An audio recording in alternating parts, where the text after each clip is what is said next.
YouTube family, come on, let's make this here fried cabbage on another level. So I got some bacon right here. This is about 6 strips of bacon that I went and I cut into little chunks. And I'm just taking this Dutch pan and I want to heat this up on medium high heat. And I also took me some kielbasa sausage and I just cut them into quarters. And I'm just going to go ahead and brown these babies up. Once these sausages and bacons are browned up, I want to move these over to the side because we're about to step the level up just a little bit for this here fried cabbage. Now what I got here is some tricolored orange bell peppers. So I got some yellow, red, and orange bell peppers along with a sliced onion, and I just want to brown these up. But I want to take some of this Kerrygold garlic and herb butter, about a tablespoon, and just go ahead and get these babies cooked up to translucent. Now the next thing I want to do, I chopped up at least 3 cloves of garlic. Now, you don't have to chop them up fine. And I just want to add this to it. And I want to cook these for at least around about a good 5 minutes. That's it.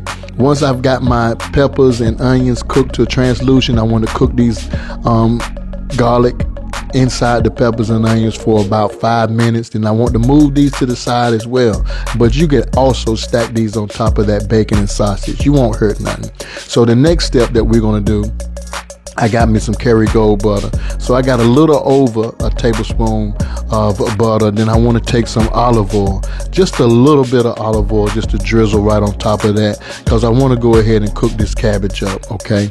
Now, if you try this recipe, I'm telling you, you're going to love it. So I got me a small cabbage that I went and just rough chopped it. You know what I mean? You could chop it however you like, but I did remove the core from the cabbage. So I want to go ahead and cook this for at least around about a good 25 minutes because I like my cabbage to be tender. All right, so I'm putting a lid over that, let that cook for about 25 minutes. After 25 minutes, I want to go ahead and season this up. So I got some Cajun seasoning, and I'm going to put at least around about a teaspoon. Then I have some of this sweet pepper. This is that Fire and Smoke Society seasoning. Then I got the usual, which is an all-purpose seasoning along with some black pepper and some chicken seasoning along with some onion powder.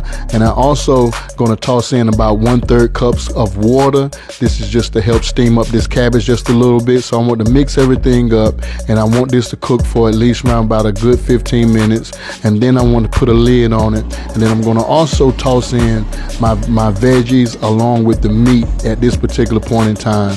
Now, if your cabbage is tender, then you're ready to serve these babies up. So you serve them up whenever your cabbage is really to your liking. Some people like it crunchy, but whatever you do, don't let your cabbage get soggy.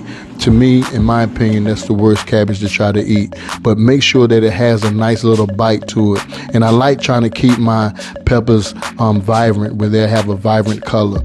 So at this particular point in stage, I got me some chicken that I then fixed up, some chicken wings. If you want to see this recipe for the chicken wings, go ahead and say, show me the chicken wings below, and I'm going to do a video for you guys. Along with this chicken wings, I got me some seasoned rice. Now, this is why I say with this here fried cabbage, it paired up real nice with this plate. You understand what I'm saying? If you like this here video, give this video a thumbs up, and if you can possibly go ahead and share this here video with your friends and your family members, because I know some of you guys want to try this recipe just so you can make an extravagant meal, something that would taste good during the summer times, because summertime is definitely coming up. What would you like for me to fix for you guys on that grill? Because somebody need to fix something on that grill. Invite me over whenever you get ready to cook on the grill as well, all right? But I want to say thank you so much for checking out Ray Mack's Kitchen and Grill. Give this video a thumbs up if you like the video. On top of that, comment below, share with me some of your ideas that you would like for me to do for the summertime grilling.